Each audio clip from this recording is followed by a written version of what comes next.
Muitas vezes, um objeto pode estar carregado eletricamente sem que você sinta a presença da eletricidade. Só utilizando um pêndulo eletrostático é que você vai perceber que em volta do corpo existe um campo elétrico. E é justamente esse o assunto da nossa teleaula de hoje.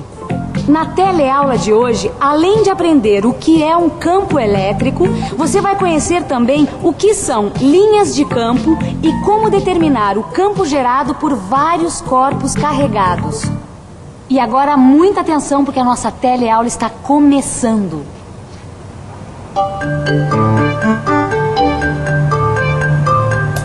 Ei, Gil, você tá ficando especialista em aparelhinhos agora, hein? Ah, eu adoro colocar a mão na massa, Vicente. Você sabe que eu adoro ficar experimentando. Ah, é gostoso, né? Agora, Vicente, olha lá. Você reparou uma coisa? O que foi? Olha, a flecha fica girando, girando, girando, sem direção fixa, rapaz. Não, mas é lógico, né?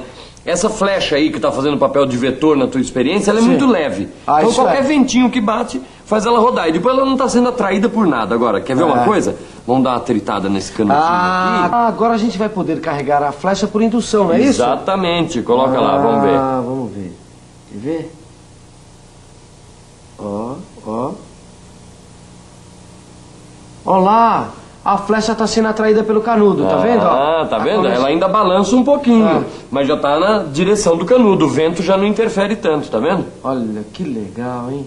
É, parece até que a flecha sabe onde tá o canudo, tá vendo? É. O que será que acontece, hein? Sabe o que é isso? Isso é o campo elétrico. Campo elétrico? É? Como é que você sabe isso, hein, Vicente? Ah, perguntando pra Maristela. Ah, bom. Perguntando pra Maristela. É. Certo. É verdade, quando eles carregaram o canudo, criaram ao redor dele um campo elétrico. E como eles usaram outro objeto carregado, no caso a flecha, comprovaram que ela foi atraída pelo canudo.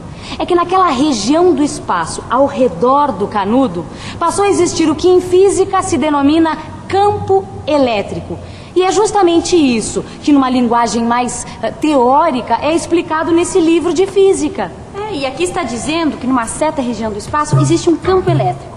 Se colocarmos uma carga de prova Q nesta região, notaremos que existe uma força elétrica F agindo sobre Q. E, em geral, utiliza-se como carga de prova uma carga positiva.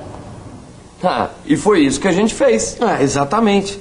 Ah, então, ó, a flecha era essa tal carga de prova. Exatamente. Que foi atraída pelo canudo. Ó, e nesta região aqui, ó, em volta do canudo, existe um campo elétrico.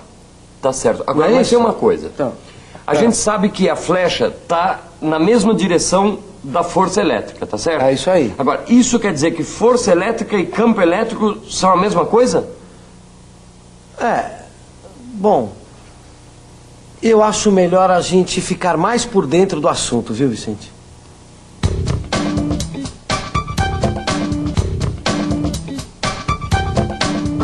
Imagine, por exemplo, uma carga elétrica Q. Repare que ela está fixa. Agora vamos colocar uma carga que chamaremos de Q minúsculo em vários pontos diferentes ao redor desta carga Q maiúsculo. Desse modo, vão se formar as forças elétricas FA, FB, FC e assim por diante. Agora vamos imaginar outro exemplo. Vamos colocar ao mesmo tempo os vetores campo elétrico E e a força elétrica F, de modo que eles tenham a mesma direção e o mesmo sentido. Mas esses vetores têm módulos diferentes. Então as flechas que os representam têm tamanhos diferentes. Portanto, o vetor campo elétrico tem as seguintes características. Sua direção e sentido são os mesmos da força elétrica. E o valor do vetor força elétrica é dado por esta relação, onde F representa o valor da força elétrica e Q o valor da carga de prova. Já sabemos que forças são medidas em newtons e cargas elétricas em coulombs. A unidade de medida do campo elétrico, então, vai ser N/C. O bom desse nosso livro de física, sabe o que é? É que ele traz cálculos passo a passo para a gente compreender melhor como aplicar na prática aquilo que a gente aprende teoricamente. Agora aqui, eu estava olhando uma demonstração bem detalhada de como a gente pode calcular o campo elétrico gerado por um objeto carregado. Olha, não deixa de encomendar seu livro com seu jornaleiro, viu? Ah, tá legal. Obrigado, viu? Tchau, um beijo. Ô Gil, o que você queria com a Maristela agora? Olha, o negócio é o seguinte, a gente já sabe calcular o campo de um objeto, certo? É isso que eu tava vendo aqui agora. Então, e se a gente tiver mais de um objeto? Como saber o valor do campo? Esse que é o problema. Entendeu? E aí, o que ela falou, hein? Ah, ela falou que não é nada difícil entender, só que eu acho melhor a gente usar o nosso vetor para exemplificar melhor o que ela explicou. Quer ver? Vamos lá. Vem cá. Olha lá. Vamos carregar por atrito o canudo de refresco novamente. E agora vamos carregar a flecha por indução do seguinte modo. Primeiro, aproxima-se o canudo da flecha. Segundo, toca-se a flecha com o dedo. Terceiro, afasta-se o canudo. Pronto. O vetor vai dar a direção do campo do canudo. Vamos fazer a mesma coisa com outro canudo, carregando-o por atrito e colocando ao lado do primeiro. Olha só, rapaz, que incrível. Quer dizer, o vetor não aponta nem para um canudo nem para o outro. Ele vai apontar na direção do campo, que é o resultado do campo dos dois canudos, que é exatamente para onde está essa flecha. É, agora incrível. Ficou claro o que foi que aconteceu. Dá até para imaginar um esquema, hein? É, dá mesmo. Aqui, ó. Acontece o seguinte, o canudo A produz o campo EA e o canudo B o campo EB. E os dois juntos produzem E, que é o campo resultante. Para obter o valor do campo resultante, é só proceder da mesma maneira que foi feito para se obter a resultante de duas forças. Eu entendi bem esse conceito de campo elétrico, mas será que não existe uma outra maneira de representar esse campo?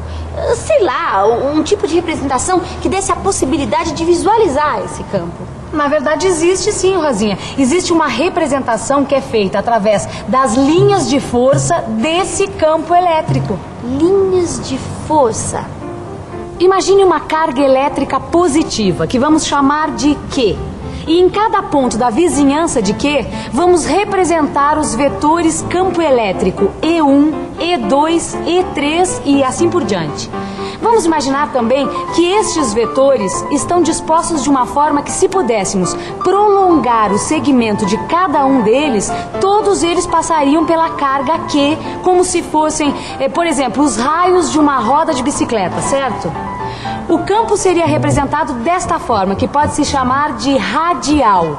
E essas linhas com flechas saindo da carga Q indicam a direção do campo em cada um dos pontos pelos quais elas passam. Essas linhas são chamadas de linhas de força ou linhas de campo. Agora, se a carga Q fosse negativa, o campo ainda seria radial, mas as linhas de força estariam invertidas, isto é, indo na direção da carga Q e não saindo dela. Tudo bem, mas e no caso de duas cargas iguais, mas de sinais contrários? Como ficaria? Bom, de fato, nem sempre as linhas de campo são tão simples como essas, né, Rosinha? Bom, mas vamos então imaginar essa situação que você mesma sugeriu. Bom, vamos chamar essas duas cargas de Q1 e Q2. Esse tipo de conjunto onde as cargas são iguais, mas de sinais contrários, recebe o nome de dipolo. E como seriam então as linhas de campo de um dipolo? Bom, para que a gente possa imaginar como seriam, pense antes numa carga de prova positiva, que nós vamos batizar com a letra Q minúscula, e as duas cargas, Q1 e Q2. Bom, a carga de prova, então, vai ser atraída pela carga negativa e repelida pela carga positiva. Usando o conceito de campo que a gente acabou de ver, podemos dizer que tanto a carga positiva como a negativa vão produzir um campo no ponto P. Desses dois campos somados, resultará um outro campo como este. Podemos também obter o campo resultante para muitos pontos ao redor das duas cargas, utilizando o mesmo procedimento. Assim, vamos construir as linhas de campo para o dipolo, que ficaria como esta figura. E além do dipolo, existe também um outro conjunto de corpos carregados que recebe o nome de capacitor de placas paralelas. Ele é formado por duas placas planas carregadas com a mesma quantidade de cargas, mas com sinais opostos.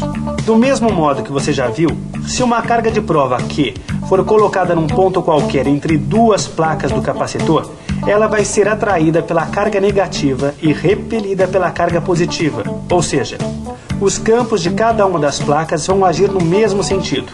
Vão empurrar a carga de prova no sentido da placa negativa.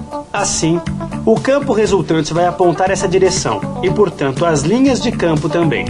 Outro aspecto do capacitor é que se nós colocarmos uma carga de prova perto da placa positiva, ela vai ser repelida por essa placa com uma grande força, ou, em outras palavras, pode-se dizer que o campo dessa placa nesse ponto é grande. E, ao mesmo tempo, ela vai ser atraída pela placa negativa com uma força menor. E, do mesmo modo, pode-se dizer que o campo dessa placa, neste ponto, é pequeno. Mas os dois campos estão no mesmo sentido. Então, a carga de prova vai ser empurrada na direção da placa negativa por um campo que é a soma dos dois campos das duas placas. Mas se a carga de prova estiver perto da placa negativa, ela vai ser atraída na sua direção com grande força e, ao mesmo tempo, repelida pela placa positiva por uma força pequena. Naquele ponto, o campo da placa negativa é grande e o campo da placa positiva é pequeno. E do mesmo modo que você já viu no caso anterior, os dois campos estão empurrando a carga de prova em direção à placa negativa. Em ambos os casos, o valor do campo vai ser sempre o mesmo, qualquer que sejam os pontos considerados. Assim, entre as duas placas de um capacitor de placas paralelas, o valor do campo é sempre o mesmo. E além de ter sempre o mesmo valor, tem também sempre a mesma direção. Podemos então dizer que esse campo é uniforme. Chegamos deste modo à conclusão de que um campo numa certa região do espaço é uniforme se nessa região sua direção, sentido e valor forem constantes. Bom, foi bastante informação para uma teleaula, não foi? Que tal refrescar a memória de tudo que você viu com uma revisão? E atenção, se liga aí que é hora da revisão. Na teleaula de hoje, você aprendeu o que é campo elétrico. Aprendeu também o que são linhas de campo e conheceu alguns conjuntos de duas cargas iguais e sinais contrários, o dipolo e o capacitor de placas paralelas. No seu livro de estudos, você vai encontrar mais explicações pormenorizadas de tudo que você assistiu na teleaula de hoje. Além de resolver exercícios que vão ajudar você a aperfeiçoar tudo que já aprendeu. Até a próxima. Tchau!